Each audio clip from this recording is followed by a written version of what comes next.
Oke, kita lanjut ya. Karakteristik rata-rata. Nah, ciri-ciri dari rata-rata itu apa aja? Itu bisa kita lihat berikut ini ya. Yang pertama, kalau kita mengubah nilai dari suatu skor, maka rata-ratanya juga akan berubah. Ya. Jadi kalau kita punya data, misalnya datanya itu 1, 2, 3, 4, 5, misalnya. Yang 5 ini kita ganti jadi 6, maka rata-ratanya juga akan berubah. Kemudian kalau kita tambah satu skor baru atau menghilangkan skor, itu juga akan mengubah rata-rata. Jadi misalnya kita punya data ya 1, 2, 3, 4, 5, terus kita tambah satu angka, ya satu skor baru, ini rata-ratanya juga akan berubah. Kita hilangkan satu misalnya, ini juga rata-ratanya berubah, ya. Tidak akan berubah kecuali ya, nih ya, kecuali kalau skor yang ditambahkan atau dihilangkan persis sama dengan rata-rata, ya. Kalau persis sama dengan rata-rata, ya nggak akan berubah, gitu. Jadi, ini rata-rata itu sangat tergantung dari kondisi ini, data skor ini. Jadi kalau umpama kita punya sampelnya 4, terus kita tambah, kurang sampelnya, tambah satu lagi. Nah, penambahan satu sampelnya juga akan memengaruhi rata-rata, gitu. Jadi rata-rata tuh sangat rentan berubah, ya, dengan data yang ada.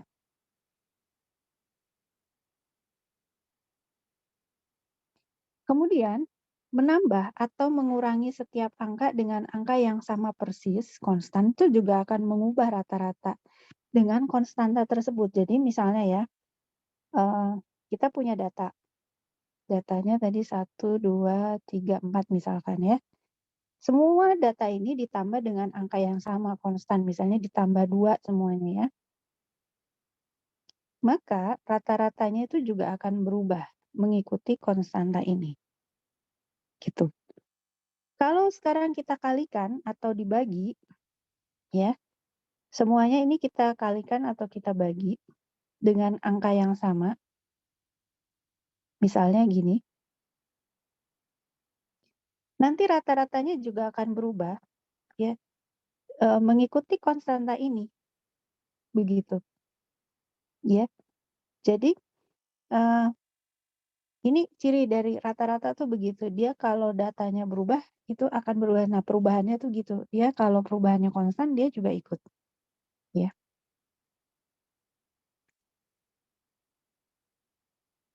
Nah, kita lihat ini. Jadi rata-rata itu sangat sensitif pada perubahan dari skor. Jadi kalau misalnya 9 ini berubah ya, maju ke sini. Maka titik keseimbangan ini tidak lagi ada di sini, dia juga akan bergeser gitu, ya. Kalau misalnya ini kita geser ke sini, titik keseimbangannya juga akan bergeser gitu, ya. Jadi sangat sensitif terhadap perubahan dari skor. Gitu. Oke, sekarang kita cek lagi ya. Sebuah sampel dengan N sama dengan 7 memiliki M sama dengan 5. Semua skor digandakan. Nah, kata kuncinya ada di sini, digandakan. Berapakah rata-rata yang baru? Yo, siapa yang bisa? 10, Bu. Kenapa 10? Karena digandakan. Oke, digandakan tuh artinya apa? Semuanya dikali 2, Bu. Semuanya dikali 2. Betul, jadi semua skor dikali 2. Umpama ya, umpama skornya seperti ini, berarti ini semua dikali 2, itu artinya digandakan. Ya. Dan tadi kalau digandakan, rata-ratanya M yang M1 berubah menjadi M2. M2-nya itu juga dikali 2. Nah, M1-nya di sini berapa? 5, Sudah. Bu. Ya, M-nya yang lama adalah 5, ya kan? Kemudian karena digandakan berarti kita kali 2, gitu kan. Terus ini buat apa dong? Perlu nggak? Mengecer kali, Bu. Nggak perlu itu sebenarnya ya. Itu hanya pertambahan informasi ya. Ya. Jadi karena M1 dikali 2 berarti M2-nya adalah 5 kali 2 jadi 10 gitu ya. Ada yang mau tanya sampai sini? Ada yang mau tanya sampai sini sebelum kejauhan?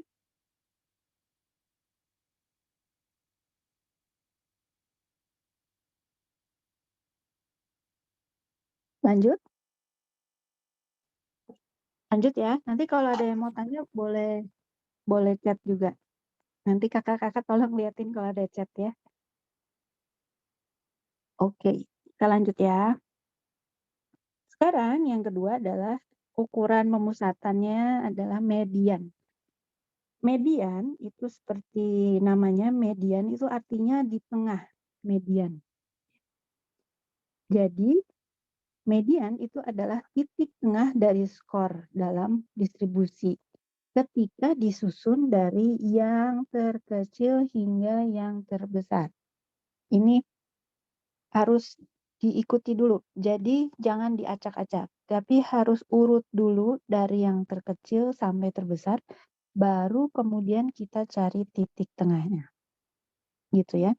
Jadi median itu membagi skor dalam 2 kelompok yang sama besar. Nah, median ini tidak tergantung dari angka skornya, tapi dari banyaknya skor. Ya, beda dengan rata-rata. Nah, yang pertama, susun dulu dari kecil ke besar, kemudian kita bisa menemukan angka tengahnya. Ya, kalau di sini angka yang di tengahnya berapa? 8, Bu. 8, Bu. Ya, ini dulu kalau di SD kan suruh coret-coret gini nih. Ingat nggak? Ingat kan? Ingat, Yang Bu. suruh coret. Nah, Iya, jadi Bu. kita ketemu gini gitu kan ya? Betul ya. Ini kan dulu kalau di SD kan suruh coret-coret gitu. Jadi ketemu yang tengahnya.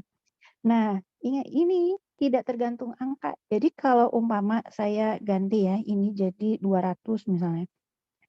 Angka tengahnya berubah nggak? Enggak, Tidak. Bu. Tidak, Bu. Tidak. Tapi rata-ratanya akan berubah gitu. Ya, kalau rata-rata pasti berubah, tapi kalau median itu nggak berubah. Jadi kalau kurvanya menceng, ada nilai ekstrim gitu ya, mau saya ganti jadi 2000 di sini. Di sini mau saya sorry, sorry. Nah, di sini mau saya ganti jadi 2000 ya. Di sini mau saya ganti jadi misalnya 50 gitu. Itu nggak akan berubah, titik tengahnya tetap aja 8 ya. Jadi kalau median itu tidak tergantung dari angka, tapi dari banyaknya angka. Nah, kalau sekarang skornya ini, datanya ini ada ini genap ya. Kalau tadi kan dia 5 ya, ganjil ya. Sekarang genap nih. Gimana nih caranya? Ya sama seperti tadi, kita coret-coret gitu kan. Ya kan? Nah, sekarang yang di tengahnya ada 2 nih. Mau pilih yang mana? Yang 4 atau 5? Kita nggak boleh pilih dua-duanya. Ini harus dijumlah, terus dibagi 2. Gitu. Jadi nanti mediannya adalah 4,5. Gitu. Ya. Oke? Sampai sini? Jelas ya? Nah, kalau median untuk variabel yang kontinu itu bisa dibagi tanpa batas, ya. Kalau median yang tepat terletak di interval yang kita tentukan batas nilai sebenarnya, gitu ya. Terus kemudian penting untuk menentukan pecahan dari interval yang dibutuhkan untuk membagi distribusi menjadi 2 secara tepat, ya. Ini kita lihat berikutnya.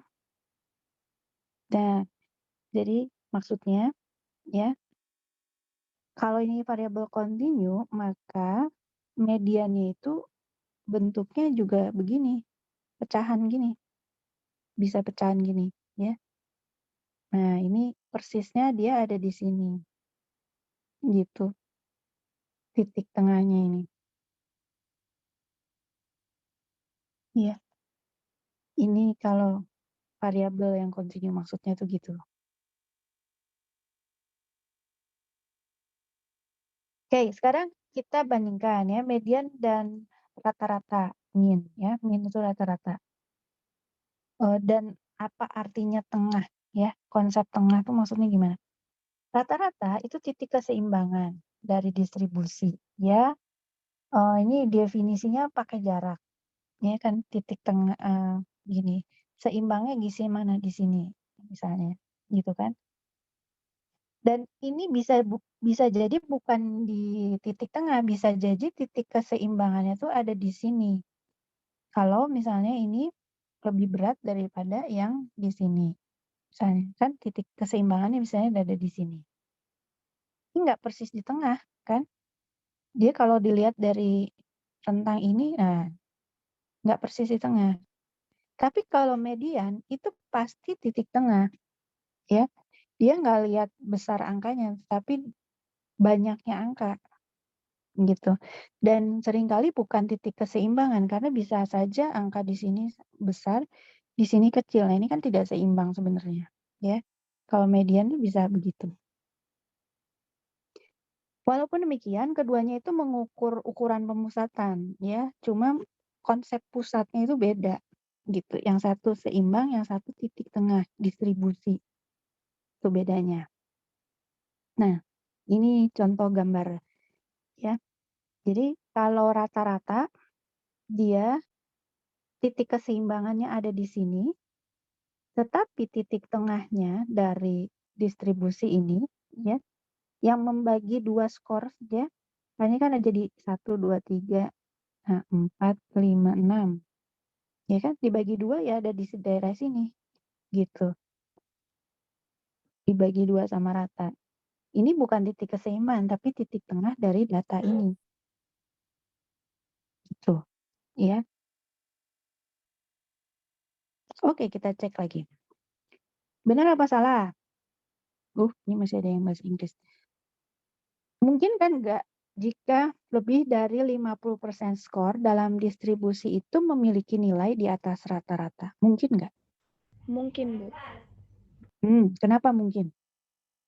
Soalnya kalau misalkan nilai di atas rata-rata itu contohnya kayak itu sih, Bu. Distribusi menceng kan itu kan nggak simetris kan, Bu. Skornya tuh numpuk di satu sisi gitu, Bu. Jadi kan bisa aja di distribusi menceng itu ada lebih dari 50% skor di distribusi itu yang punya nilainya di atas rata-rata, Bu. Betul. Jadi rata-ratanya mungkin misalnya ada di sini ya. Misalnya, saya di sini rata-ratanya. Ini kan lebih besar dari 50%, ya. Bisa aja, karena titik keseimbangannya ada di situ, gitu kan ya. Tuh. Sekarang yang kedua, mungkin nggak kalau kita punya lebih dari 50% skor dalam satu distribusi yang nilainya itu lebih tinggi dari median? Mungkin nggak? Jadi ini sama kalimatnya, cuman ini kalau ini rata-rata, ini median gitu.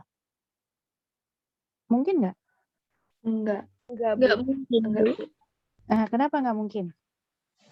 Karena DC di tengah.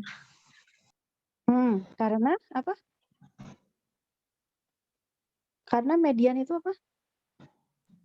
Titiknya di tengah. Di tengah ya. Karena dia titiknya ada di tengah, jadi banyaknya datanya ada berapa, dia ambil tengahnya. Jadi pasti dia membagi 2 banyaknya data, 50% di sebelah kiri gitu kan. Ini apa kok saya nulisnya jelek sekali. Tolong. Nggak lulus SD nih mungkin. nulis 50 jelek sekali. 50. Tuh. Dan di sini juga 50%. Gitu kan? Ya, karena dia dibagi 2 sama rata. Ya, nggak mungkin dia lebih besar. Oke, good. Bagus. Ya.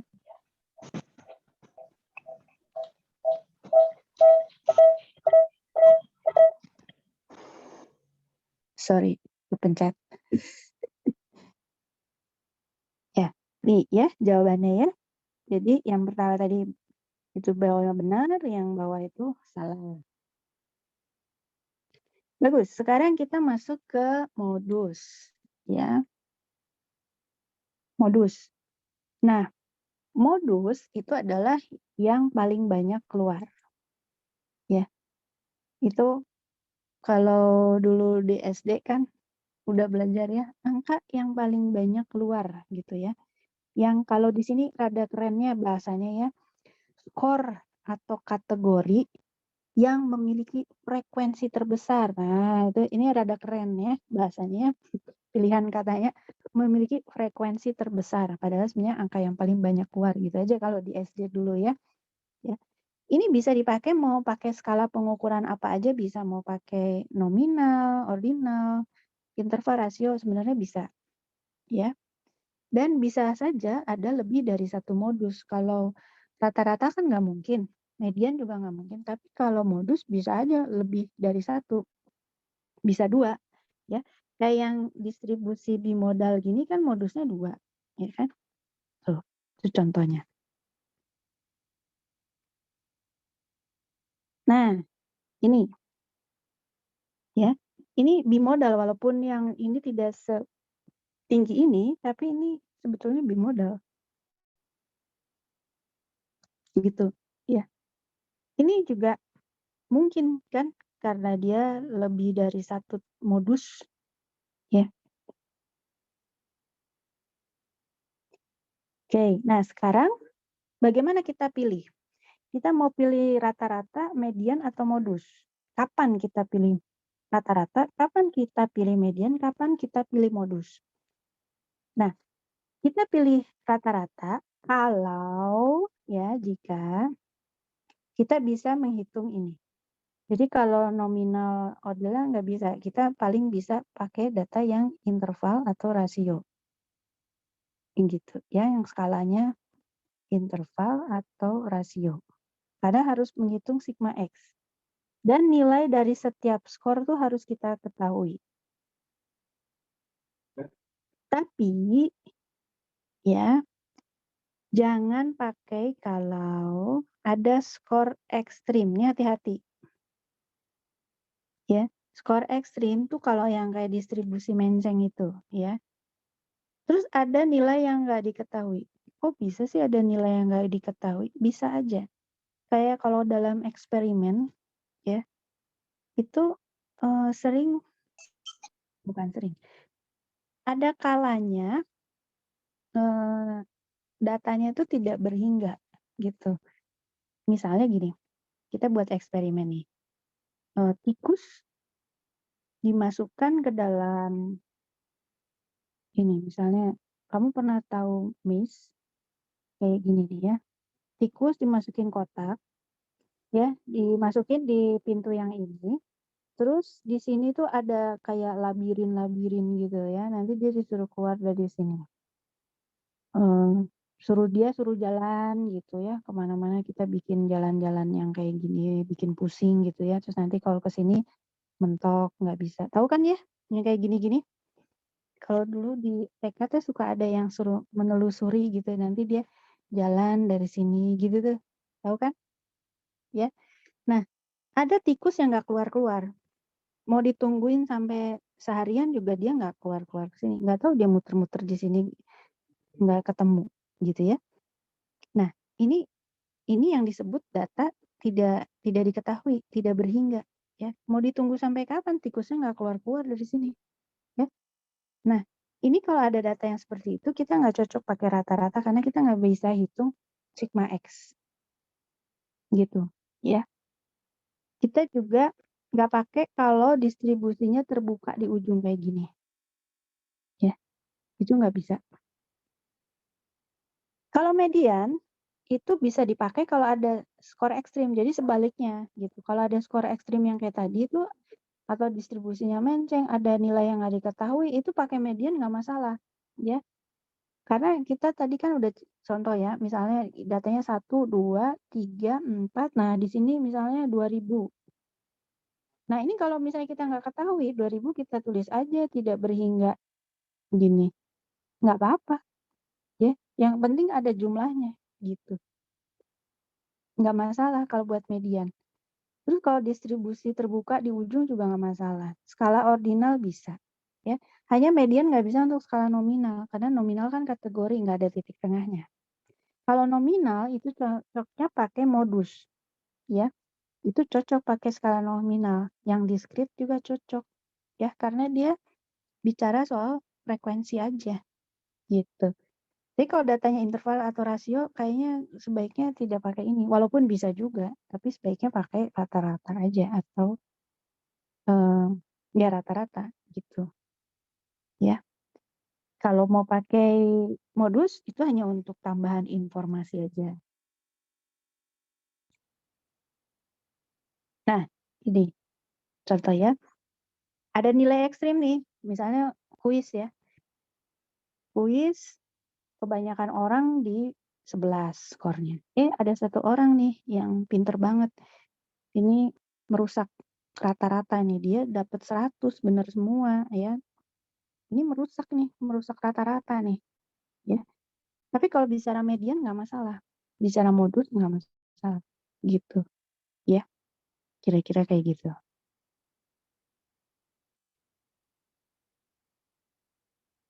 Nah, kalau kita mau gambarkan rata-rata atau median dalam satu grafik, nah itu bisa kayak gini. Ya, ini contoh cara menggambarkannya. Bisa juga gambarkan seperti ini rata-rata median ya. Dalam satu grafik batang, ini bisa kayak begini. Ya. Itu cuma contoh-contoh cara menyajikan secara deskriptif ya. Nah, ukuran pemusatan dan bentuk distribusi.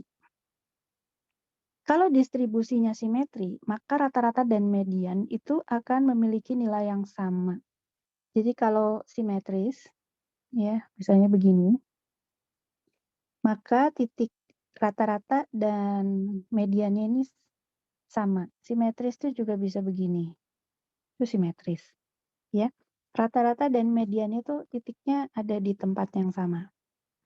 Kalau modusnya hanya satu, ya, maka dia juga akan sama titiknya dengan rata-rata dan median. Tetapi kalau modusnya lebih dari satu, ya tidak sama, gitu, ya.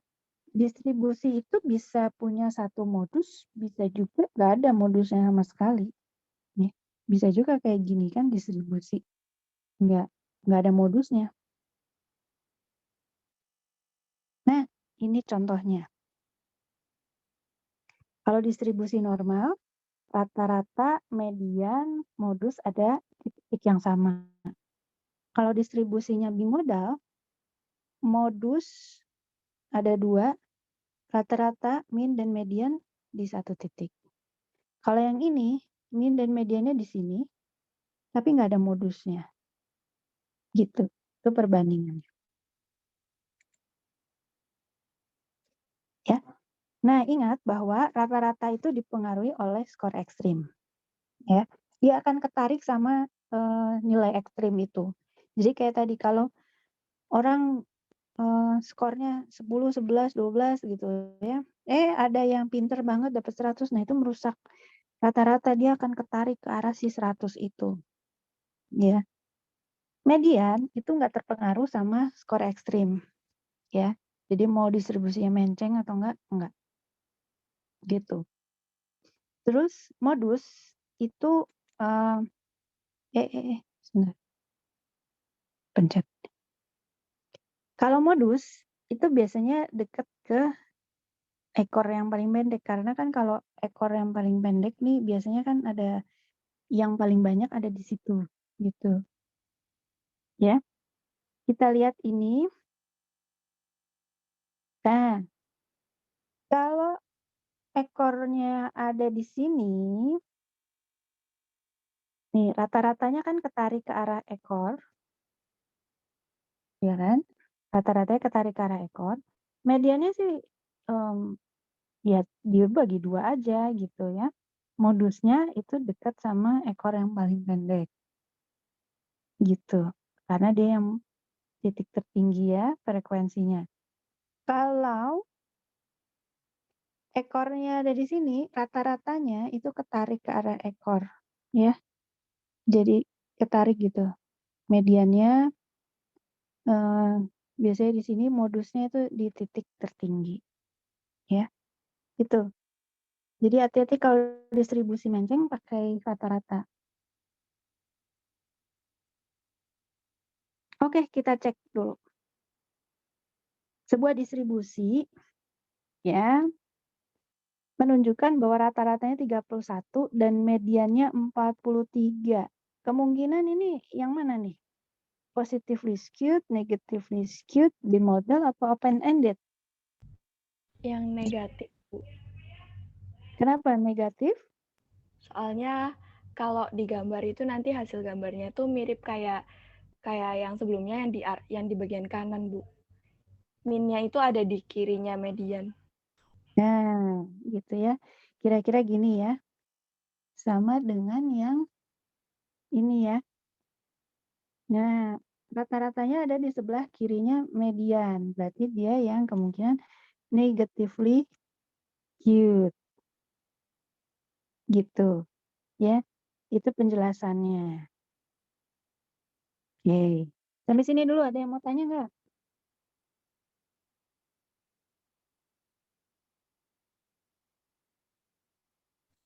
Bu, saya izin tanya, Bu. Tanyalah. Yang median itu berarti kita hanya melihat dari frekuensi dari angkanya itu aja, Bu. Kita nggak perlu rumus gitu ya, Bu. Median. Kayak ya, yang kayak tadi tuh, Bu, contohnya yang 3, 5, 8, 10, 11 itu kita cuman urutkan aja, lalu kita lihat mana nilai tengahnya. Terus ya misalkan ada 5 angka, kita cuman coret-coret, terus ada yang di tengah itu kita ditambahkan baru dibagi. Kayak gitu aja, Bu. Nggak ada rumus yang lain gitu ya, Kalau Bu. Ya, 5, kayak kalau 5 ganjil biasanya nggak usah dibagi kan? Dia ganjil kan? Kalau ganjil nggak usah. Kalau genap baru kita bagi. Kalau ganjil kan langsung yang di tengah. Gitu kan? Kalau genap, nah ini baru yang ini yang harus ditambah terus dibagi 2. Gitu. iya, Bu. Berarti kayak saya ada lihat di buku tuh, Bu. Nah, itu kan ada rumus. Berarti kita nggak usah pakai rumus itu ya, Bu? Itu untuk yang data kontinum kali.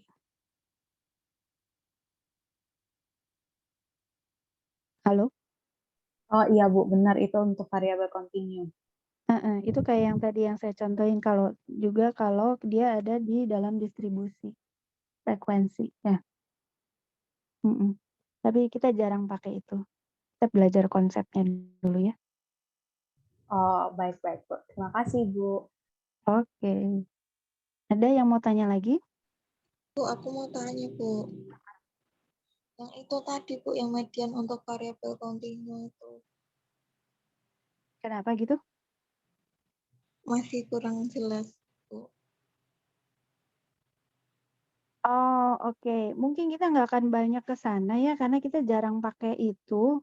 Ini kita cuma mau menjelaskan konsepnya aja. Tadi saya barusan udah bilang, kalau saya nggak mau menekankan di perhitungan-perhitungan itu, karena ini sebenarnya lebih ke konsepnya, apa itu rata-rata, median, dan modus. Yang akan kita pakai untuk selanjutnya itu adalah yang rata-rata. Gitu. Jadi makanya kenapa saya nggak mau menekankan di perhitungan-perhitungan untuk yang kayak tadi perhitungannya apa, saya cuma kasih contoh aja gitu. Jadi intinya apa Bu yang mau Ibu sampaikan tentang median untuk variabel kontinu ini Bu? Bahwa ukuran pemusatan ya, ukuran pemusatan tuh ada 3, rata-rata, median, dan modus ya. Kalau distribusinya normal, dan itu yang akan sering kita pakai sampai akhir semester ini, maka itu kita lebih cocok pakai rata-rata. Tapi kalau distribusinya menceng, itu jarang kita pakai ya. Tapi nanti mungkin kalau Anda ambil tugas akhir, mungkin dicek dulu distribusinya normal atau enggak. Dan tidak normal, maka kita jangan pakai rata-rata. Tapi pakailah jenis-jenis kayak median atau modus gitu. Tapi kalau dalam mata kuliah ini yang banyak kita pakai sampai akhir semester itu adalah yang rata-rata, median dan modus tuh hampir nggak pernah kita pakai. Tapi kita tahu konsep itu gitu. Kayak gini kan maksudnya? Iya Bu. Mm-mm. Gitu. Mungkin penjelasan saya gitu. Nanti kalau kita bahas ini terlalu banyak, nanti akhirnya melenceng dari tujuan perkuliahannya soalnya. Iya Bu, tadi udah Ibu sampaikan. Oke Bu. Oke. Ada lagi yang mau bertanya?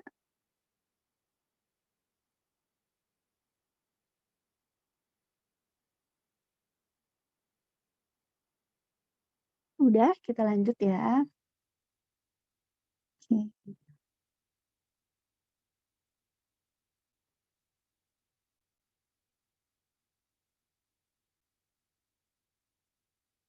Ini belum kan? Ini belum ya? Belum, Bu. Oke. Kita lihat, ini benar apa salah? Yang pertama, rata-rata min ya, menggunakan semua skor di dalam data.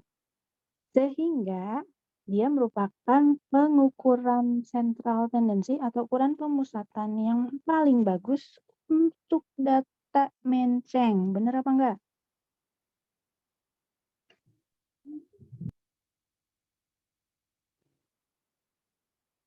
Benar apa salah?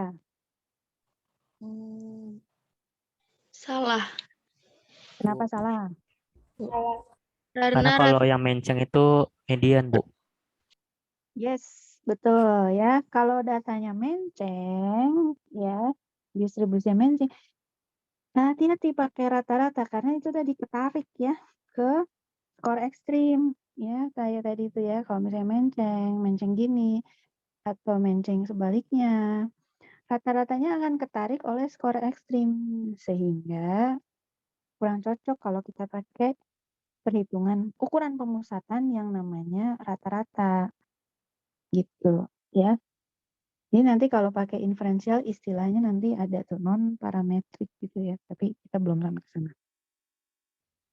Lalu yang kedua, rata-rata dan median ya, rata-rata dan median memiliki nilai yang sama. Sehingga distribusinya kemungkinan simetris. Benar apa salah? Benar, Bu. benar. Simetris itu apakah pasti distribusi normal? Bisa yang Bisa bimodal. Ya, bisa normal. Bisa juga yang bimodal. Betul sekali ya, semua benar ya. Jadi yang pertama ya, kita bahas ya, yang pertama kalau kita punya ada ekor yang lebih panjang itu nggak cocok kalau kita pakai rata-rata sebagai ukuran untuk menentukan pusat gitu. Nah, kalau min dan median ada di tempat yang sama itu pasti simetris. Ya, bisa begini ya, distribusi normal, bisa juga yang bimodal. Gitu. Ya. Bisa juga yang tadi yang garis gini. Oke. Ada pertanyaan kah sampai sini?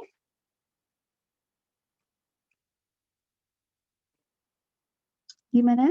Ada yang mau bertanya?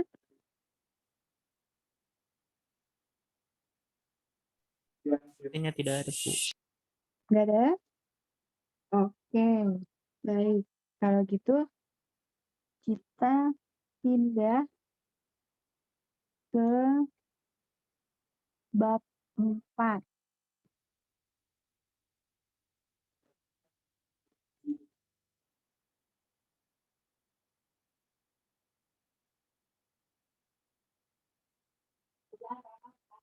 Oh, nggak mau.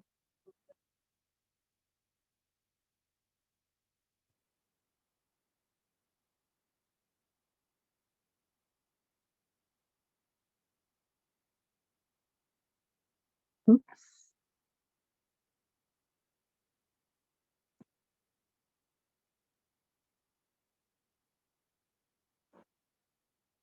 Nah,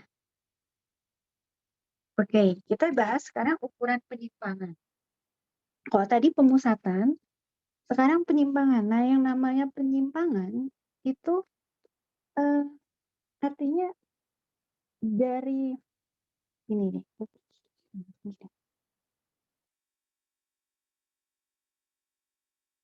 Jadi, kalau tadi kita bicara pusat dari distribusinya ada di mana? Kalau penyimpangan itu artinya skor-skor ini ya, itu seberapa jauh menyimpangnya dari titik pusat. Kalau yang ada di sini seberapa jauh? Nah, gitu loh. Kalau yang ini dia berapa jauh dia menyimpang dari titik pusat. Itu yang namanya ukuran penyimpangan. Jadi kalau kita bicara penyimpangan itu maksudnya penyimpangan dari titik pusat. Gitu, ya.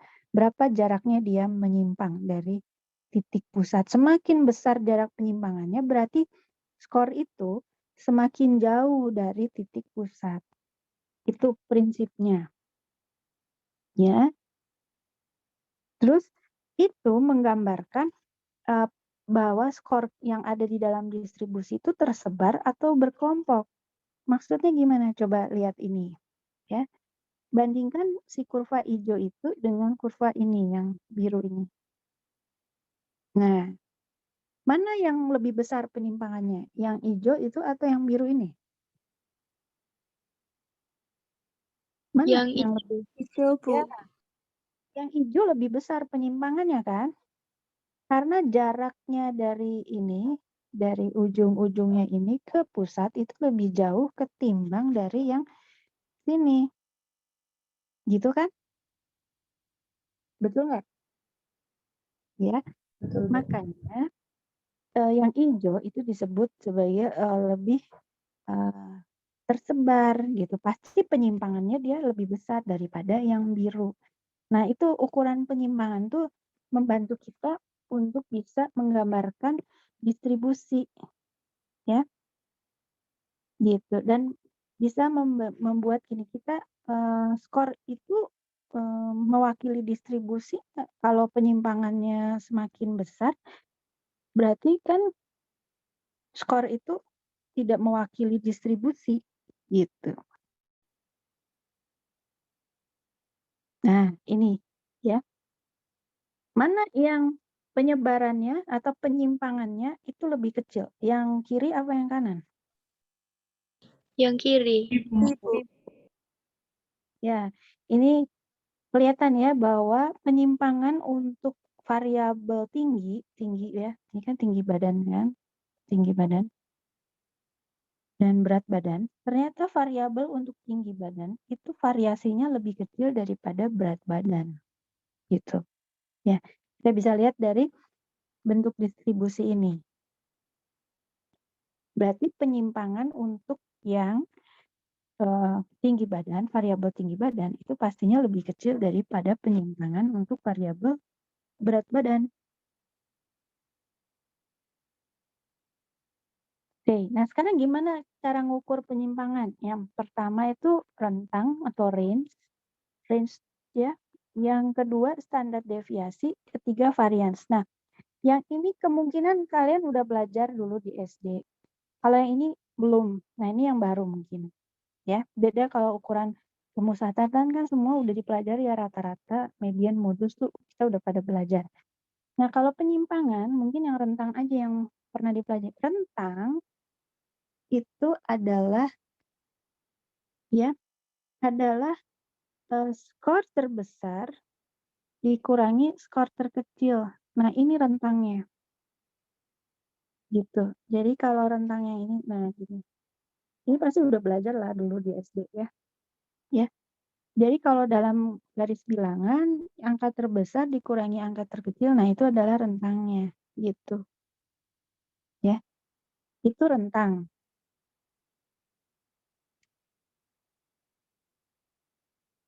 Atau range ya. Oke, kita lihat rentang. Ya. Skor tertinggi dikurangi skor terendah. Kalau datanya continue, maka kita pakai real limits. Ya, upper real limits sama lower real limits. Yang kita bahas minggu lalu ya. Kalau dia 50, di sini 51, berarti real limits-nya ada di sini. Yaitu 50,5. Ya.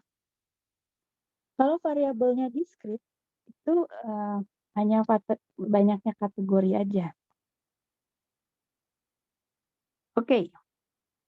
Karena itu pasti udah tahu lah ya, kita masuk ke yang belum kita ketahui, yaitu standar deviasi dan varians. Nah, ini sama seperti rata-rata, standar deviasi dan varians ini akan kita pakai terus sampai akhir semester. Jadi, perhatikan baik-baik dan kuasai perhitungan ini, standar deviasi dan varians. Jadi rata-rata, standar deviasi, dan varians. 3 itu yang akan selalu kita pakai sampai akhir semester. Ini adalah ukuran penyimpangan yang paling umum, paling penting juga ya. Jadi suatu pengukuran standar atau rata-rata, jarak dari rata-rata itu definisinya. Ya. Menggambarkan apakah skor berkelompok di sekitar rata-rata atau tersebar. Itu standar deviasi. Ya. Perhitungannya itu berbeda untuk populasi dan untuk sampel.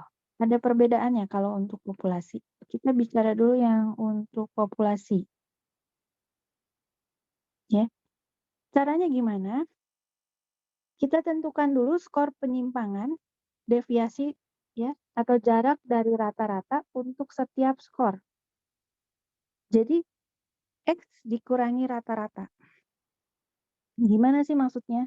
Gini. Kalau kita punya distribusi gitu ya. Kan ini ada skor-skor di sampingnya gini kan.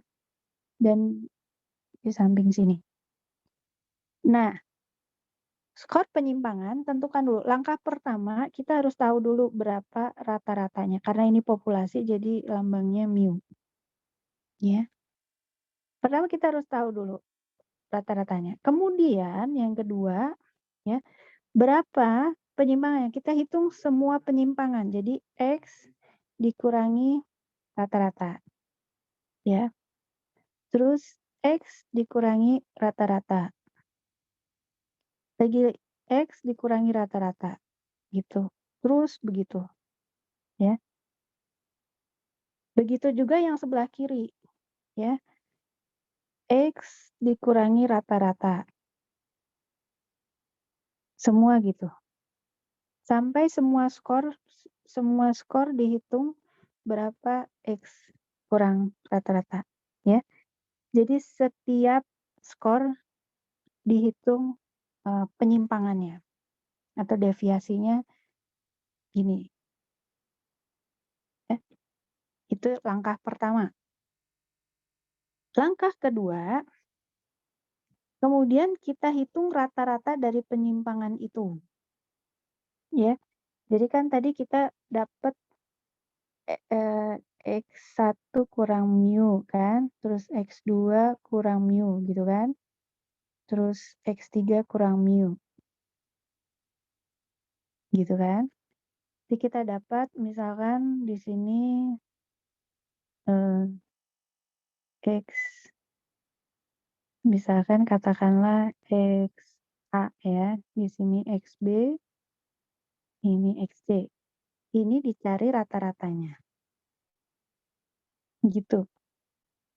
Nah, jumlah penyimpangannya pasti 0 karena kanan dan kiri kan simetri, jadi titik itu pasti sama, ya kan? Jadi rata-ratanya juga jadi akan selalu 0. Oleh karena itu, kita ubah dulu, ya. Kita cari modifikasi sedikit dari perhitungan tahap 2 ini. Modifikasinya adalah kita hilangkan tanda negatif, karena kan kalau distribusinya normal, maka yang sebelah kiri ini kan nanti jadi negatif kan, X dikurangi mu-nya jadi negatif hasilnya. Jadi, untuk menghilangkan tanda negatif, kita kuadratkan setiap skor. Jadi, ini dikuadratkan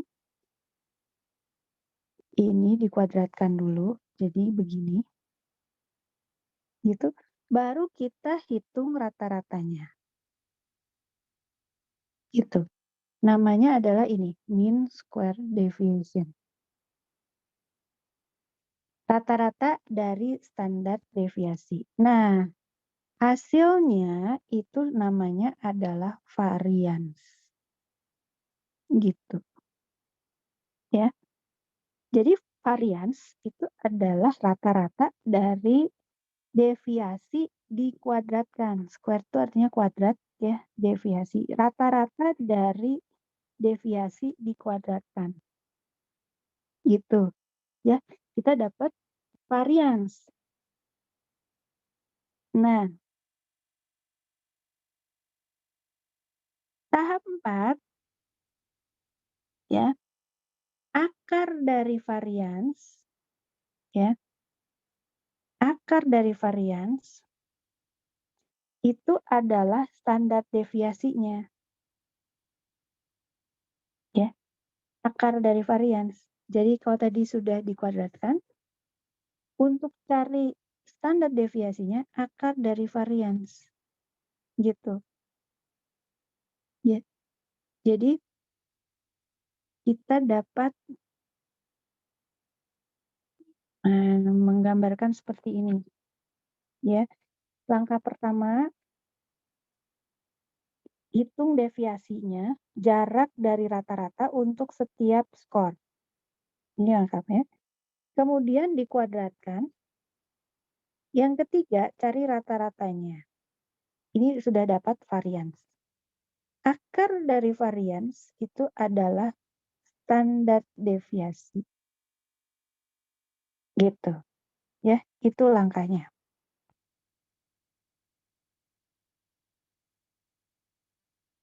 Nah, kalau mau dibuat rumusnya, jadi variance adalah jumlah kuadrat penyimpangan dibagi banyaknya skor. Itu kalau mau dibuat dalam bentuk rumus ya. Jadi langkah yang tadi itu dituangkan dalam rumus. Jadi kayak gini. Nah, SS itu adalah istilah yang kita pakai untuk menjelaskan sum of square. Jumlah square itu kuadrat. Jadi jumlah dari kuadrat deviasi skor dari rata-rata. Jadi jumlah kuadratnya tadi kita kasih istilah SS. Ya. Jadi X1 kurang mu dikuadrat ditambah X2 kurang mu dikuadrat. Nah, gitu ya. X3 dan seterusnya dikuadrat. Ini kalau dijumlah, itu kita kasih nama adalah SS. Gitu. Ya. Nah, SS ini kalau mau pakai rumus, bisa pakai yang istilahnya definitional formula. Jadi kayak begini. Itu kayak tadi dari definisinya. Ya. Ini yang pertama.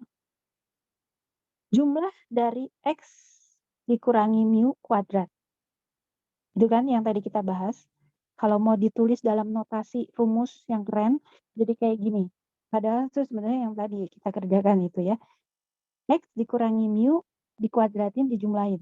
Itu namanya SS. Ini bisa yang pakai cara benar. Cara kedua, itu istilahnya computational, itu pakai rumus yang kayak gini. Ini hasilnya sama. Ini sama, ini sama. ya, kiri atau kanan, 1 atau 2 ini sama. Gitu, ya. Sama. Mau pakai yang mana aja terserah, sama.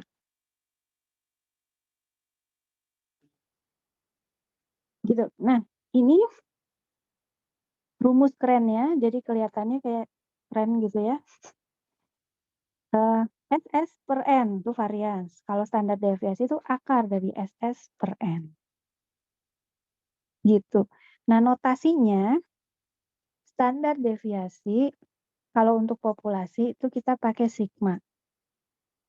Ini. Kalau varians karena sigma kuadrat jadi tulisannya begini. Itu untuk populasi. Ya. Lambang untuk populasi. Gitu. Nah, kalau kita lihat kaitannya rata-rata sama standar deviasi dalam distribusi normal, ya, deviasi itu kayak gini. Jadi rata-ratanya ada di sini. Terus ini deviasinya, penyimpangannya. Ini 1 kali deviasi. Nah, deviasi ini 4 poin. Di sini hasil perhitungannya ternyata 4 poin. Nah, kalau di situ 4 poin, berarti titik di sini berapa? Siapa yang tahu? 44, Bu. Betul sekali, 44. Karena di situ 4 poin kan. Sekarang saya ganti. Ya. Di sini enggak 4, tapi 5. Berapakah di sini? Berapa di sini? 45. 45, Bu. 45, betul sekali. Ya. Kalau deviasinya 6, berarti di sini berapa? 46. 46. Betul, gitu ya cara mikirnya. Nah, sekarang kalau ya, ini misalnya skor ujian. Ya. Misalnya skor ujian. Di sini kamu misalnya dapat nilai misalnya 50 misalnya. Ini rata-rata kelas ujiannya 40. Kamu dapat nilai 50. Berarti kamu berapa kali standar deviasi? Kalau yang pertama 4. 10. Hah? 10? Kenapa 10? Nih, yang pertama 4. Tadi di sini skornya berapa? 44 kan? Sekarang 2 kalinya standar deviasi.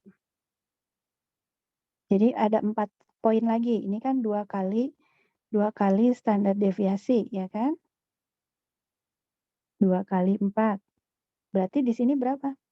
Tambah 4 lagi. 48. 48, betul sekali. Berarti kalau skormu 50, kamu ada di lebih dari ini. Berapa kamu ada di berapa? 2,5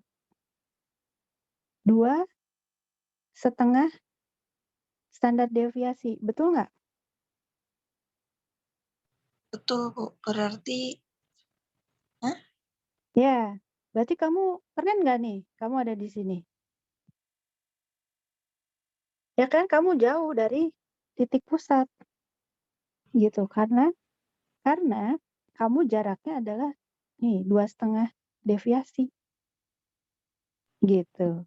Ya, kan jauh dari. Kenapa? 10. Kenapa 10? 4 kali 2,5. 4 kali 2,5. Iya, 10 kan? Kamu kan tadi nilainya kan 50 kan? Iya. Gitu. Ya. Sekarang coba kita main-main di sini.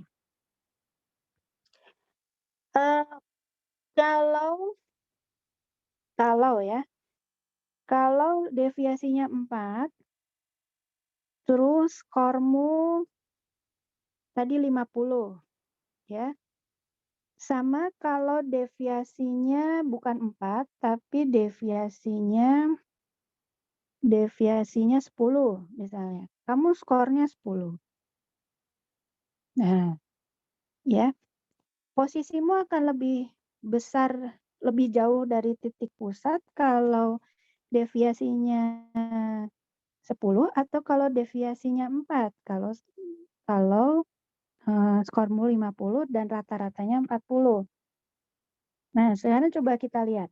Kalau deviasinya 10 dan skormu 50, kamu ada di berapa deviasi? 1, Bu. Betul.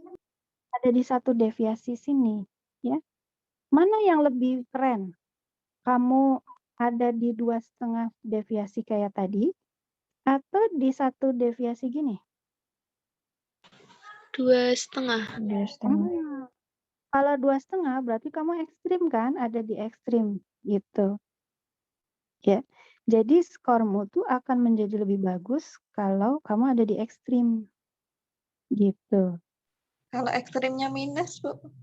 Nah, kalau ekstrimnya minus, kamu juga lebih bagus jeleknya maksudnya. Ya, contoh misalnya ya. Contoh kita bahas ya, kalau sebelah kiri. Nah, kamu misalnya tadi deviasinya 4. Terus sekarang skor kamu 30 misalnya. Kamu lebih seneng kalau deviasinya 4 atau deviasinya 10? 10, Bu. Kenapa kok deviasinya 10? Kan berarti kan agak mendekati rata-rata. Jadi kayak kalau dilihat tuh kayak nggak jelek-jelek amat gitu lah, Bu. Benar sih, benar. Jadi kalau kamu ada di deviasi 10, berarti kan kamu cuma 1 standar deviasi kan? Gitu kan? Kamu ada di sini kan? Nah, tapi kalau saya ganti warnanya. Kalau deviasinya 4, skor 30 ini ada di berapa deviasi? 2,5, Bu. Iya, 2,5 ya. Ada di 2,5. Jadi ada di ini 2 kali deviasi, ya kan? Di sini 3 kali deviasi. Nah, kamu ada di sini kan? Ya, 2 kali deviasi. Jadi di sini berapa? Kalau di sini jadinya 30 berapa? 6 ya? 36. Terus di sini jadi 32 ya. Ini 30. Nah, kamu ada di sini. Kalau deviasinya 4 gitu. Sampai sini dulu, ada yang mau tanya nggak?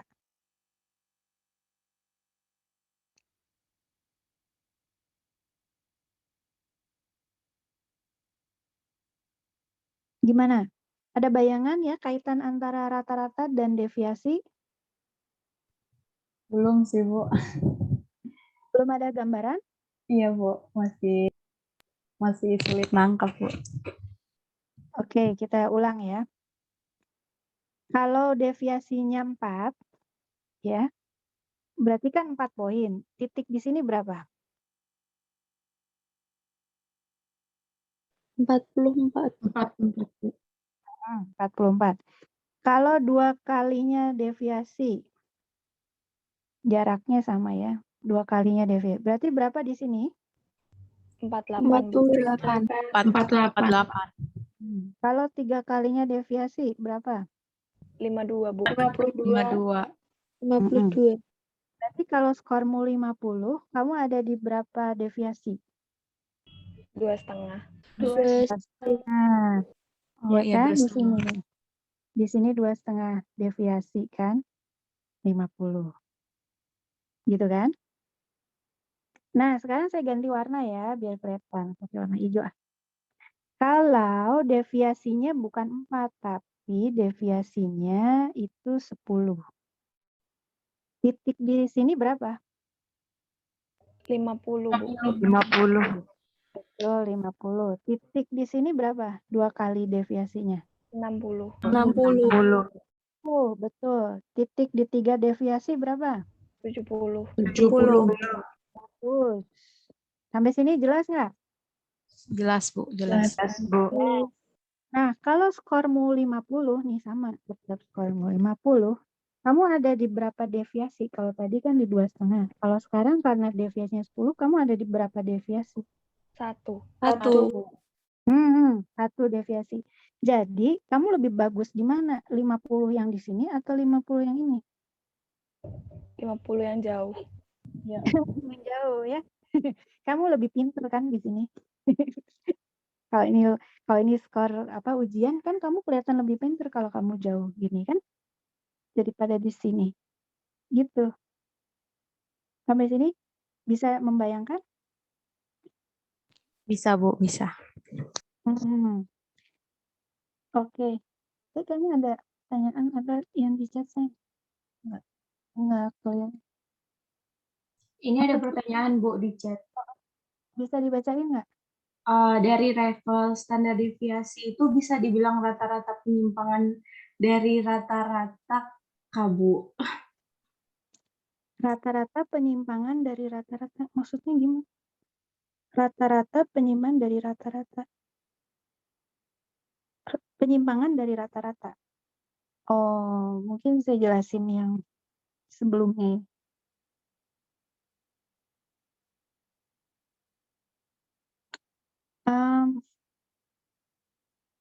Nah, gini. Kalau rata-ratanya itu namanya varians. Kalau standar deviasi itu di akar dulu. Gitu. ISS ini kan sum of square. Sum of square itu kan sum of square itu kan sum itu jumlah ya. Sum itu kan artinya jumlah. Sum dari square. Kalau square itu artinya kan kuadrat. Iya, artinya kuadrat. Ini jumlah. Gitu. Sum itu sama dengan jumlah. Square itu kuadrat. Jadi jumlah dari kuadrat. Dari deviasi itu. Jadi kalau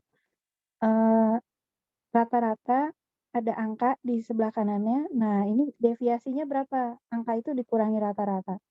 Nah, karena di dalam distribusi itu kan ada beberapa angka.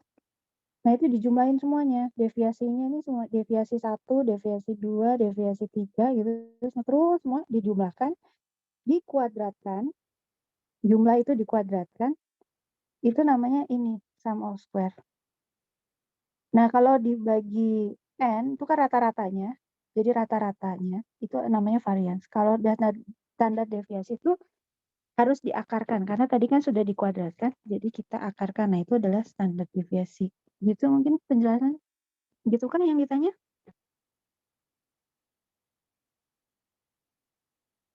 Jadi bingung, Bu. Jadi bingung. Kenapa jadi bingung? Kan ini kan. Berarti ya, Bu. Kenapa? Iya, Bu. Kita ulang lagi deh. Nih.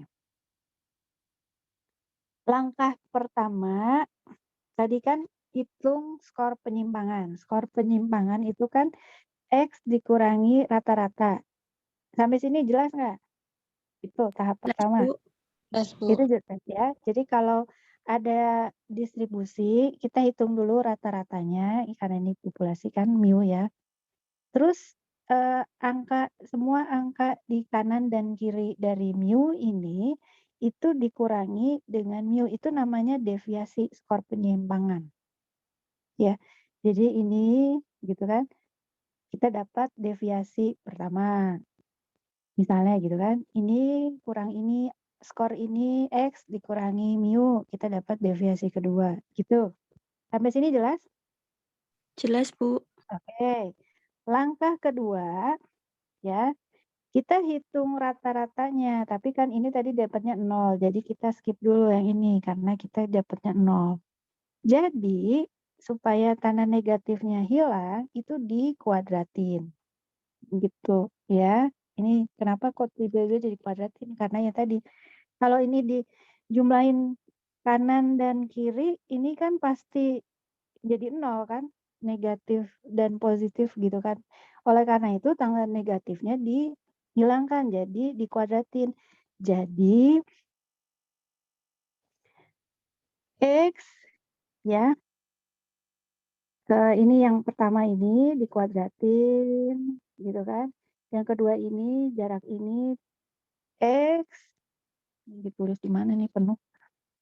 X1 kurang mu dikuadratin ditambah X2 kurang mu dikuadratin, X3 kurang mu dan seterusnya gitu ya, dikuadratin. Nah, ini dijumlah.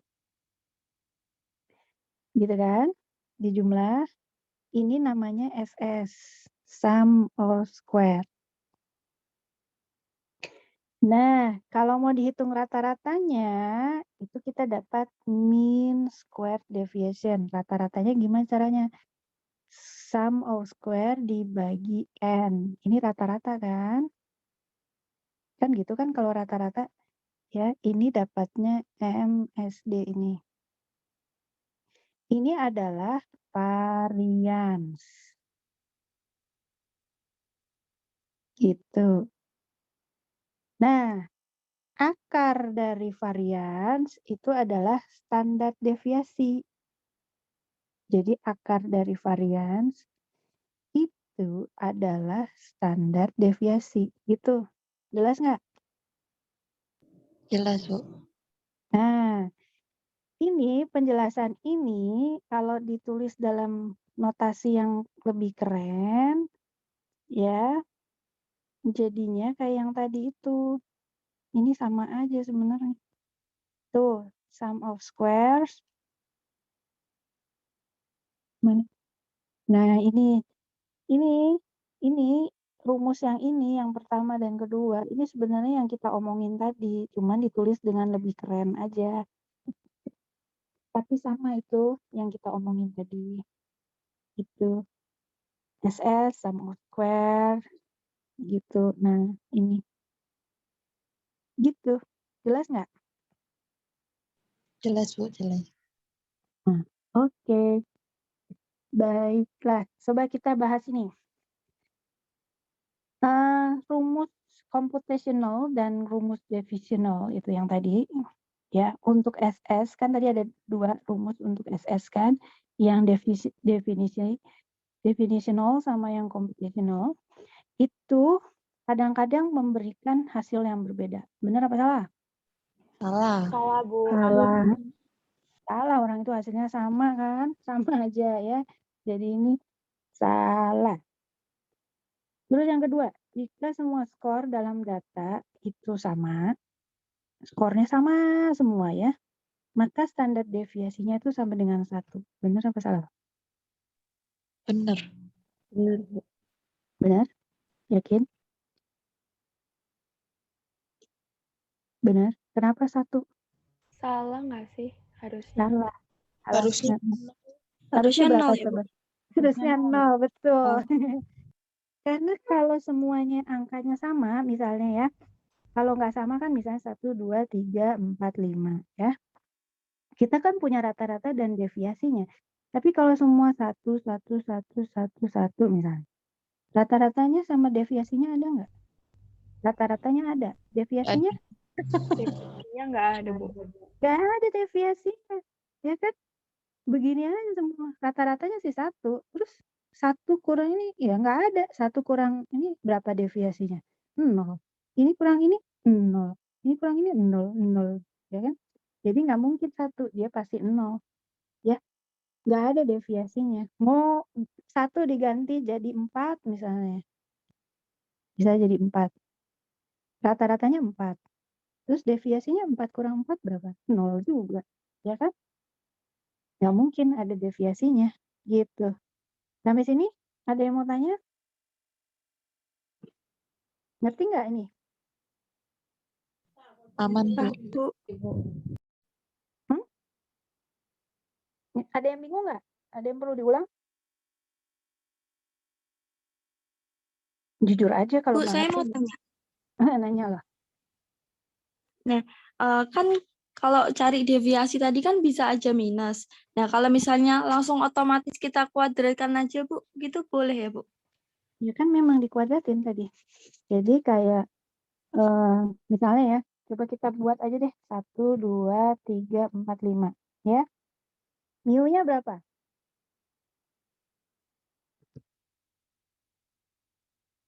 Mu-nya berapa? 1 tambah 2 tambah 3 tambah 4 tambah 5 dibagi 5. Berarti kan? Berapa mu-nya? 3, Bu. 3. Yes, 3. Nah, sekarang coba kita hitung deviasinya. Berarti kan X1 kurang mu di kuadrat gitu kan, ditambah X2 kurang mu di kuadrat, itu seterusnya sampai dengan X terakhir tuh X5 ya. Gitu kan. Nah, ditambah ini namanya SS. Coba kita hitung, berarti X1 berapa? 1 kurang 3 gitu kan. Iya, Terus X2-nya berapa? 2 kurang 3. Nah, terus 3 kurang X 3. 3 kurang 3. 3, pangkat 2. Terus 4 kurang 3 gitu kan. 5 kurang 3. Yes. Nah, jadi SS-nya berapa? Ini berapa? 2 pangkat 2, 4. 4. 4. Nah, ini 1. 1. 1. Ini 0. 0. Ini 1. 1. Ini 4. 4. Jadi SS-nya 10. 10. Ini SS. Ini adalah apa? Varian. Standar deviasinya akar dari SS. Akar dari 10. Nanti kamu cari sendiri ya. Itu S, standar deviasi. Itu.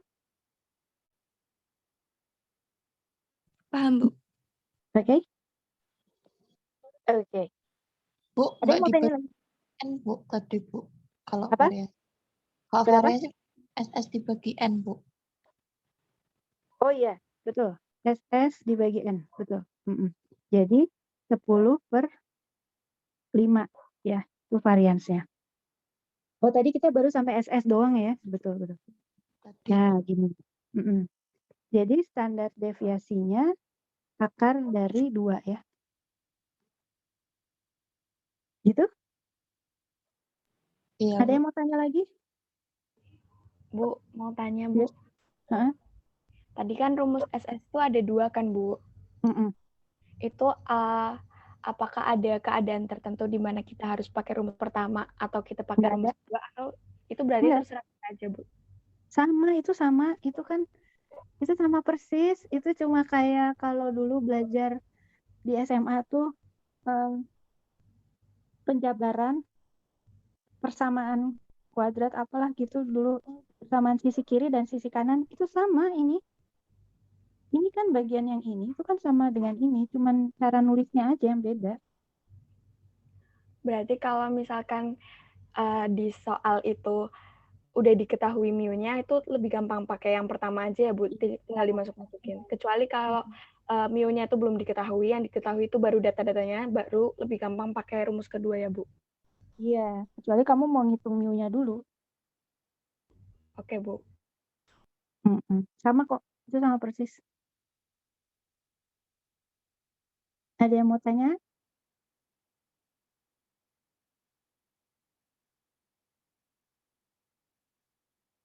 Oke, coba kita lihat ini. Mana tadi? Ini karena pakai 2 device supaya bisa dicoret-coret, jadi agak ribet. Soalnya kalau nggak dicoret-coret kayaknya kurang bisa dilihat gitu ya. Jadi sorry ya, gue coret-coret biar mudah dipahami.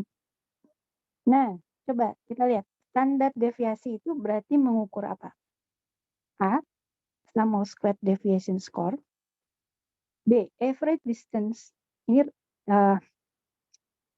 SS ya. B, jarak rata-rata dari skor dari rata-rata.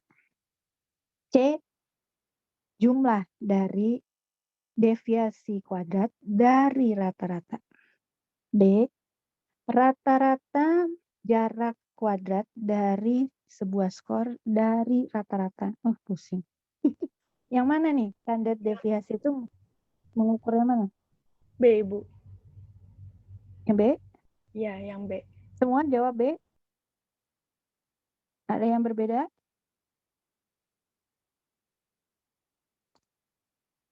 Adakah yang berbeda? Semua jawabannya sama ini? Ada yang punya pendapat yang lain?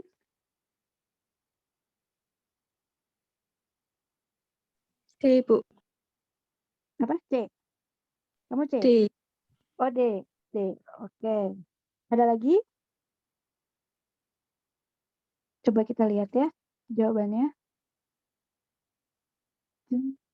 Ya, ternyata jawabannya yang B.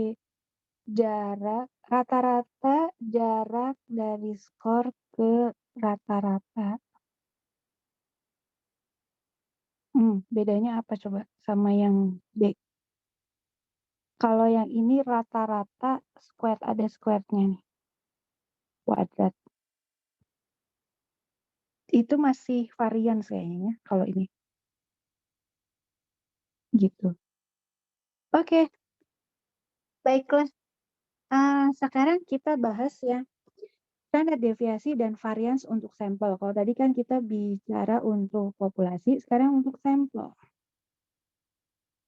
Ini banyak sekali dipakai karena dalam kenyataannya kita tidak menghitung populasi, tetapi kita bekerja dengan sampel. Ya, jadi yang akan dipakai adalah yang sampel. Nah, ini yang akan kita pakai di statistika inferensial. Ke depannya itu selalu kita pakai yang standar deviasi dan varians untuk sampel. Karena sampel kita pakai untuk memprediksi kondisi populasi. Problemnya adalah sampel itu beda dari populasi. Kenapa? Karena sampel itu kurang bervariasi. Ya, contoh misalnya. Ini misalnya populasi. Kan kalau kita ambil sampel, kan kita ambilnya paling di sini misalnya kan, atau di sini gitu kan, atau di sini misalnya. Jadi kalau dibandingkan dengan populasinya, sampel itu kemungkinan besar kan kurang variatif ya. Kalau dilihat rentangnya, range-nya gitu kan, ya kurang variatif dibandingkan range dari populasi. Nah, oleh karena itu, pada saat kita menghitung deviasinya dan variansnya itu akan ada yang namanya bias, ya. Oleh karena itu, supaya kita tidak mengalami bias itu, maka kita perlu mengadakan beberapa modifikasi. Nah, ini contoh ya bahwa sampel dengan populasi, sampelnya itu tidak sevariatif populasi. Jadi kalaupun sampelnya ada di sini, ya range-nya itu variasinya kan cuma segini. Dibandingkan dengan yang untuk ini. Variasi dari populasi lebih besar. Nah, ini ada problem-problem yang perlu kita pikirkan. Yang pertama, kalau tadi dibagi N, maka sekarang jadi N-1. Ya. Kenapa N-1? Karena ini menyesuaikan dengan kondisi sampel. Ya. Lalu kalau tadi itu lambangnya adalah sigma, sekarang lambangnya adalah S. Ini lambang untuk sampel. Jadi variansnya begini. Ini varians untuk sampel. Ya, itu lambang untuk sampel. Nah, ini tadi dibagi, kalau tadi dibagi N besar, sekarang kita bagi N-1. Itu penyesuaiannya. Ya.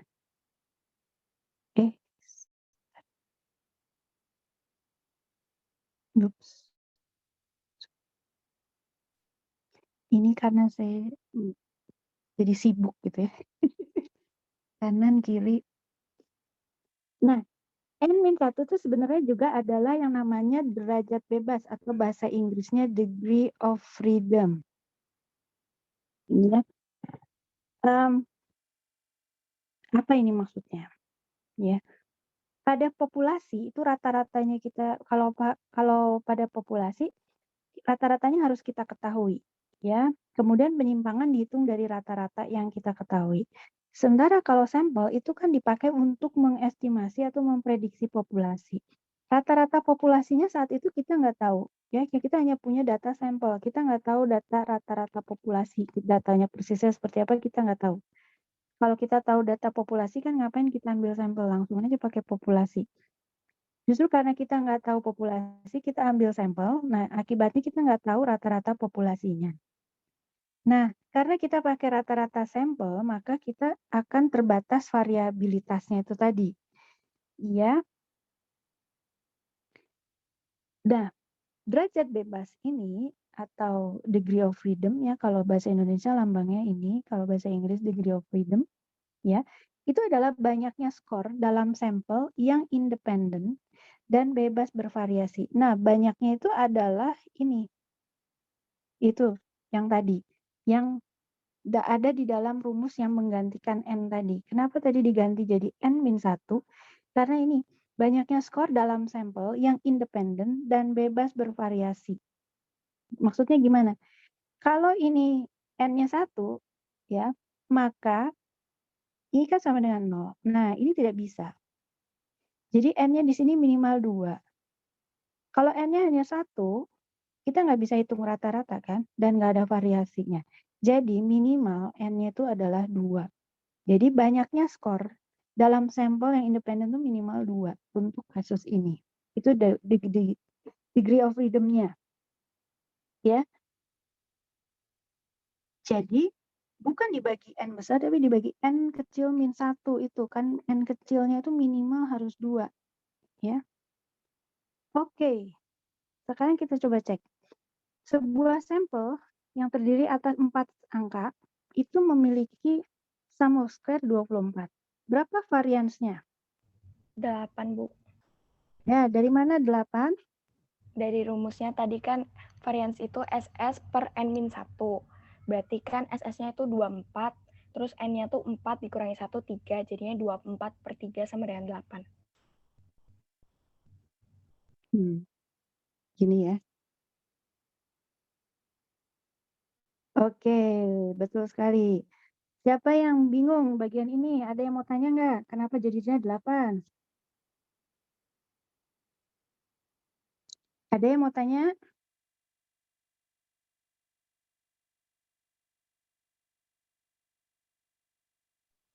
Tidak, Bu. Jelas? Jelas, Bu. Oke, lanjut ya.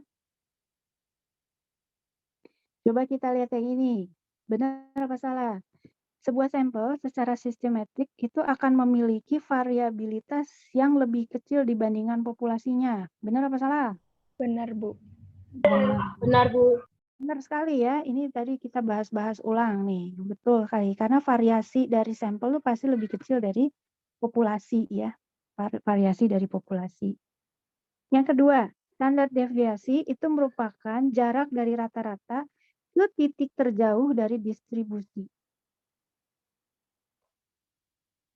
Ke titik terjauh. Benar apa salah? Salah, Bu. Salah ya. Tadi kan kita udah bahas ya. Bukan ke titik terjauh. Ini kayak gini kan tadi kan. Bukan ke titik terjauh, tapi kita mau lihat berapa deviasi penyimpangannya. Kalau yang terjauh itu berapa kali deviasi, gitu kan? Bukan ya. Ups. Tadi kita dibahas mana kunci jawabannya. Duh. Ya. Oke. Jelas ya? Ada yang mau tanya sampai sini?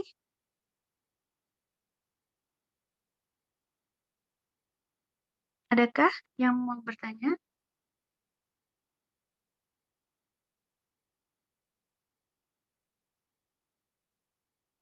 Lanjut dulu. Lanjut ya. Nah, sedikit tentang varians dan standar deviasi yang perlu kita ketahui.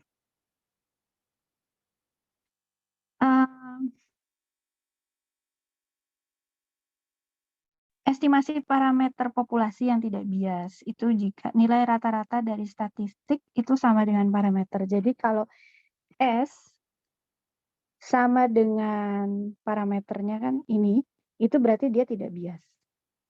Ya. Kemudian nilai rata-rata itu menggunakan semua kemungkinan sampel dengan ukuran N. Jadi, kayak yang tadi, misalnya ini populasi. Kita ambil sampel di sini. Tuh. Karena gini, ya. Semua kemungkinan pengambilan sampel ini, itu kita perhitungkan, ya. Kita ambil rata-ratanya. Nah, itu nanti kita akan dapat yang namanya mu. Ya, hanya ini memang kemungkinan ini kecil gitu ya. Tetapi kalau itu bisa dilakukan, maka tidak akan terjadi bias karena semua kemungkinan perhitungan sampel itu sudah diperkirakan. Kapan bias? Ya, dia akan menjadi bias kalau estimasinya itu berlebihan. Jadi kalau S ini mungkin jauh lebih besar daripada sigma, ya, atau jauh lebih kecil daripada sigma. Ini berlebihan, ya, atau kurang. Nah, ini akan terjadi bias, ya. Nah, ini cara kita mengetahui, maksudnya logika ya. Ini logika aja. Nggak usah terlalu dipikirin perhitungannya, tapi logika aja, ya. Perhatikan logikanya. Kita punya 6 skor dalam populasi. Skornya itu 0, 0, 3, 3, 9, 9. Kemudian kita mau ambil sampel, sampelnya itu ada 2 saja, 2 skor di dalam sampel. Ya. Ini contoh sederhana buat logika. Berarti kemungkinan pengambilan sampelnya, mungkin kalau saya, misalnya saya ngambil sampel misalnya. Saya tulis saya sampel yang pertama. Kemungkinannya saya ngambil sampel skor pertama 0 ini, skor kedua adalah 0 yang ini. Ya, itu. Itu kemungkinan yang pertama. Orang lain ngambil sampel. Ya, misalnya kamu ngambil sampel. Bisa jadi kamu ngambil sampelnya itu adalah 0 yang ini dan 3 yang ini. 0 dan 3. Gitu. Orang lain misalnya Kak Sandy misalnya ngambil sampel. Saya tulis, bisa jadi dia ngambil sampelnya 0 yang ini dan 9. Nah, 0 dan 9. Sampai sini ngerti nggak? Gitu. Orang lain lagi, Kak Jeffrey misalnya ngambil sampel. Bisa jadi ngambilnya tuh 3 dan 9. Gitu kan? 3, nah gitu. Jadi peluangnya 3 dan 0. 3 dan 3, 3 dan 9 gitu. Semua kemungkinan pengambilan sampel. Sampai sini jelas nggak? Ini, dia akan ada 9 kemungkinan pengambilan sampel. Saya ulang ya. Jadi kita punya populasi yang terdiri atas 6 angka, yaitu 0, 0, 3, 3, 9, 9. Ya, ada 6 angka. Kita mau ngambil sampel dan sampelnya itu terdiri atas 2 angka saja. Bagaimana kemungkinan pengambilannya? Ya. Kemungkinannya tuh nanti akan ada 9 kemungkinan karena kemungkinan pertama 0 sama 0. Gitu kan? Kemungkinan kedua 0 dan 3. Terus 0 dan 9. Terus 3 dan 0. 3 dan 3. Gitu kan kemungkinannya? 3 dan 9. Terus 9 dan 0. 9 dan 3. Terus 9 dan 9. Sampai sini jelas nggak? Kenapa ada 9 kemungkinan? Jelas, Bu. Jelas, Bu. Jelas ya? Itu kemungkinannya. Nah, sekarang dari semua kemungkinan pengambilan sampel ini, kita hitung rata-rata yang mungkin muncul. Kalau saya ngambil sampelnya, saya dapat sampelnya yang kayak begini, maka rata-ratanya saya akan dapat 0. Kan? Kalau saya ngambil sampelnya yang kayak gini, ternyata saya dapatnya sampelnya kayak gini. Yang kedua, maka saya akan dapat rata-rata 1,5. Kalau saya dapat sampelnya ternyata yang ke-9, maka saya akan dapat rata-ratanya tuh 9. Jauh kan? Tuh. Jadi tergantung sampel saya dapat sampelnya yang mana. Kemungkinannya ada di sini, ada 9 kemungkinan. Nah, kalau kita bagi dengan N, maka akan terjadi bias. Kenapa? Gitu, ya. Ini kalau kita bagi N bagi 2 ya, ini N-nya kemungkinan semuanya itu adalah 9. Jadi kita bagi 9, maka kita dapatnya itu 7. Ya. Tapi kalau kita bagi dengan N-1, 8. Ya. Ini kita dapatnya 14. Sebenarnya ini, populasi ini, variansnya itu 14. Kalau nanti kamu hitung varians dari angka-angka ini, itu nanti kamu akan dapat variansnya itu 14. Gitu. Ya. Nah, jadi kalau kita mau supaya tidak bias ya, paling nggak mengurangi bias seminimal mungkin, maka kita pakai yang ini N-1 bukan pakai N. Jadi kita pakai yang tadi. Kenapa akhirnya rumus dari standar deviasi dan varians untuk sampel itu kenapa kita pakai N-1 yang degree of freedom itu tadi? Itu karena ini, semua kemungkinannya itu tadi akan menjadi mendekati perhitungan untuk populasi kalau kita pakai pembaginya itu N-1, bukan N. Gitu. Ya. Itu kenapa rumusnya berbeda dari rumus untuk populasi. Gitu. Ini logikanya ya.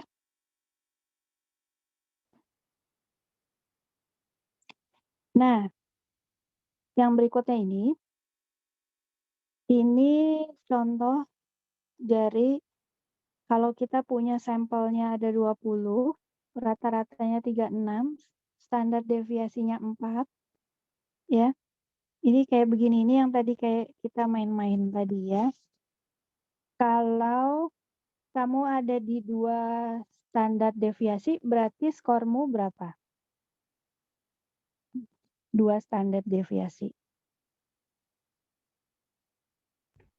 2 standar deviasi. Nah, berarti 2 kali 4. Berarti skormu ada di 44. Iya. Ini kayak yang tadi ya. Sama. Ini biasanya kita pakai istilah -1 standar deviasi. Nah, kalau -2 standar deviasi, berarti kamu ada di mana? 28, Bu. Di 28. Ya, ini kayak yang tadi nih. Tuh. Ya. Ini sama kayak yang tadi. Oke. Adakah yang mau tanya dulu sampai sini sebelum kita masuk ke bagian yang terakhir?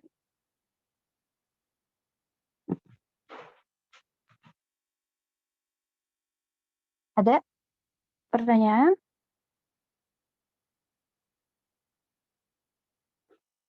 Kalau nggak ada, kita bahas dulu yang ini ya. Transformasi skala. Nah, kalau yang tadi, kalau rata-rata, ya, kalau kita tambahin semua konstan gitu pada setiap skor, rata-ratanya berubah, tapi kalau standar deviasi itu nggak berubah. Ya, jadi kalau angkanya 1, 2, 3, 4, 5, ini ditambahin 2 semua misalnya ya. Rata-ratanya berubah kan, jadi plus 2. Tapi kalau standar deviasinya nggak berubah, dia tetap aja segitu. Hanya kalau ini dikalikan, ya, kalau ini bukan dijumlah, tapi dikali, ya, itu baru akan berubah. Ya, dia akan berubah, dikalikan. Jadi standar deviasi yang baru ya akan berubah. Jadi ini tadi S1, nanti S2-nya standar deviasi yang kedua itu juga dikali 2. Gitu. Ya.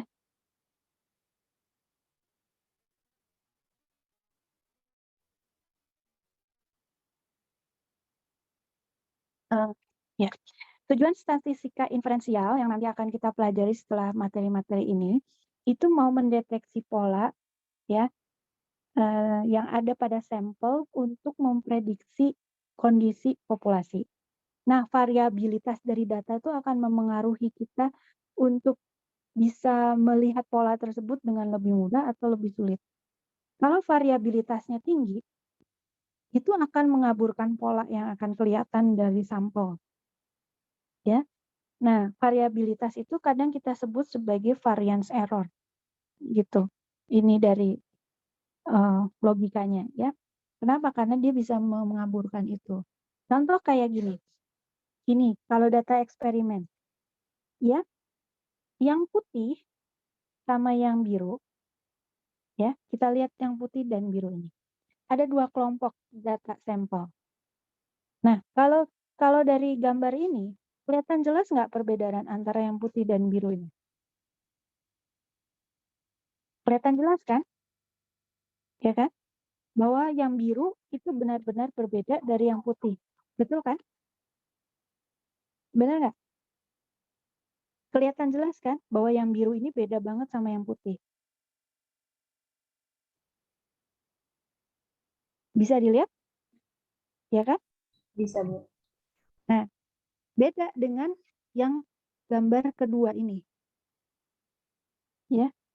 Gambar yang kedua ini antara biru dan putih itu karena variabilitasnya terlalu besar, ini yang namanya sebutnya variance error itu. Ya. Kita susah melihat polanya, pola antara yang putih dan biru, susah ngelihatnya karena campur aduk. Ya. Ini yang sebut tadi ya, variabilitasnya akan terlalu tinggi, jadi tidak ada variance error gitu. Ini kalau yang pada yang pertama itu kita bisa bilang bahwa yang biru ini kalau yang dalam eksperimen kelompok biru itu berbeda secara nyata dari yang kelompok putih. Kalau yang kedua ini nggak bisa dilihat perbedaannya, gitu. Itu makanya kenapa variabilitas dari sampel itu juga akan mempengaruhi kita bisa ngelihat pola. Oke, kita cek dulu ya. Sebuah populasi memiliki mu sama dengan 6. Populasi ya ini ya. Dan sigmanya 2. Berarti standar deviasinya 2 ya, rata-rata 6, standar deviasi 2. Setiap skor itu dikalikan dengan 10. Ya. Berarti yang baru sekarang berapa rata-rata dan standar deviasinya? Yang C, Bu. Kenapa C? Soalnya kan di pembahasan sebelumnya kan Ibu bilang kalau ditambah itu tuh rata-rata berubah, tapi standar deviasi tuh enggak. Tapi kalau dikali tuh dua-duanya berubah. Betul sekali, ya. Betul sekali. Mantap. Berarti ngedengerin penjelasan tadi ya. Ada yang mau tanya sampai sini? Ya, kalau dikali itu rata-ratanya dan standar deviasi itu akan ikut dikali. Ya. Coba kita lihat yang ini. Bias dalam statistik itu dipengaruhi oleh kesalahan dari peneliti. Yang pertama. Benar apa salah? Terus yang kedua, rata-rata ya, secara rata-rata ya, kebanyakan gitu ya. Sampel statistik yang tidak bias itu memiliki nilai yang sama dengan parameternya. Nah, mana yang lebih gampang dijawab nih? Yang atas apa yang bawah? Yang bawah benar, Bu. Ini benar, ya. Yang atas bingung ya? Benar, Bu. Ini benar? Yang atas salah sih, Bu. Salah? Harusnya apa?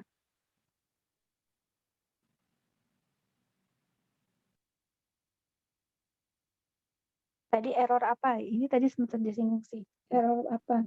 Ya error nggak di N-1, Bu. Yaitu perhitungannya. Ya, logikanya tadi adalah karena kita tadi ngambil populasi, ya, ngambil sampel, ya, dalam populasi.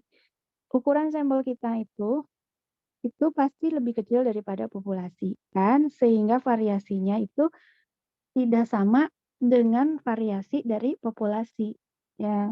Itu bukan kesalahan peneliti itu. Ya memang begitulah pasti, ya. Jadi itu bukan kesalahan peneliti, tapi memang kalau kita ngambil sampel kan pasti begitu. Pasti tidak sama dengan ukuran populasinya, ya kan? Gitu. Sementara yang kedua itu kalau nggak bias tuh bener ya bahwa si statistik itu sama dengan parameter, ya. M sama dengan mu. Nah, ini tidak bias. Gitu. Itu yang kita mau. Bahwa kondisi sampel itu sama dengan kondisi populasi. Walaupun demikian, pasti ada error kan? Ada error karena kita ngambil sampelnya itu pasti lebih kecil dari populasi. Sehingga rata-rata yang kita punya itu ya mendekati lah. Tidak sama persis dengan rata-rata dari populasi. Kan kenyataannya memang begini kan. Gitu. Ya. Oke. Bu, tadi di -1 Apa-apa? yang itu, Bu. Tadi itu kan di -1 itu kan biar mengurangi bias itu kan, Bu. Betul. Iya, betul. Benar. Kalau lupa di -1 ya berarti Ya, researcher-nya salah yang ngitung. error. Salah ngitung. Gitu. Hasilnya masih beda. Ada pertanyaan?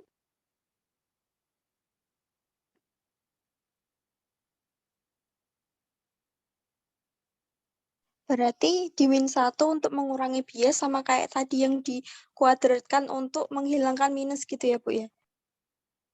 Kalau itu logikanya beda. Kalau yang dikuadratkan untuk mengurangi tanda minus itu karena kalau kita pakai perhitungan langsung gitu kan M-nya kan jadinya 0, ya kan? Karena plus dikurangi minus. Jadi makanya kita hilangkan dulu tanda negatifnya dengan cara mengkuadratkan. Itu bukan untuk menghilangkan bias yang tadi. Kalau untuk menghilangkan bias yang kedua ini maksudnya untuk supaya sampel itu mendekati populasi gitu. Karena kan kalau kita ambil yang tadi itu loh, kalau kita ambil sampel kan pasti kan dia lebih kecil daripada populasi. Jadi kan pasti ada bias kan kalau kita pakai perhitungan ini untuk memprediksi yang merah, ya yang merah itu kan populasi. Sampel kita yang kuning pasti ada biasnya kan. Tidak akan mungkin persis sama kan rata-rata sampel kita dengan rata-rata populasi. Nah, untuk mengurangi bias ini, maka pada saat pembagian tadi kita pakai degree of freedom itu pembaginya itu bukan dibagi N tetapi N-1 degree of freedom yang tadi itu. Gitu. Terima kasih, Bu. Sama-sama. Ada lagi yang mau tanya?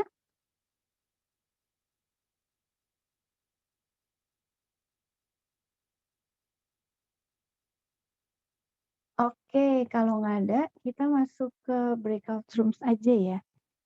Ini kakak pendampingnya ada berapa orang di sini? Komplit kah?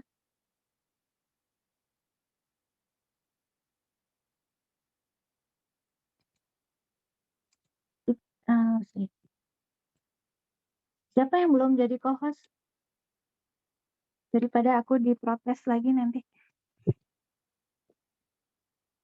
Udah komplit kah semuanya kakak-kakak? Udah jadi co-host? Cantika, udah kan? Kenapa, Chan? Belum, Bu. Belum jadi co-host aku sama Elis sama Francisca. Oh, udah. Udah deh, Chan. Elis belum, Elis. Oh iya, Elis. Elizabeth. Elis. Ini Elis. Ini siapa sih yang belum ganti nama pakai NIM jadi aja campur. Elizabeth. Elis. Oke, udah semua belum? Seharusnya sih udah, Bu. Kita berarti berapa? 7 ya berarti. 7, 2. Iya, Bu.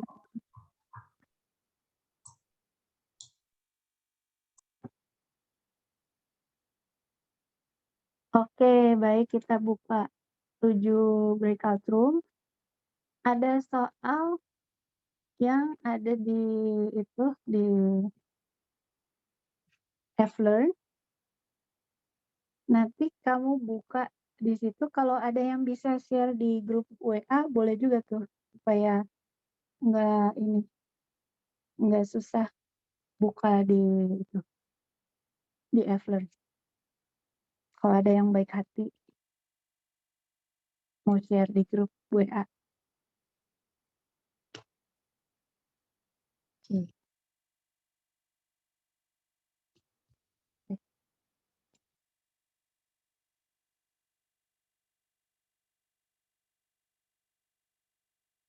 Hmm.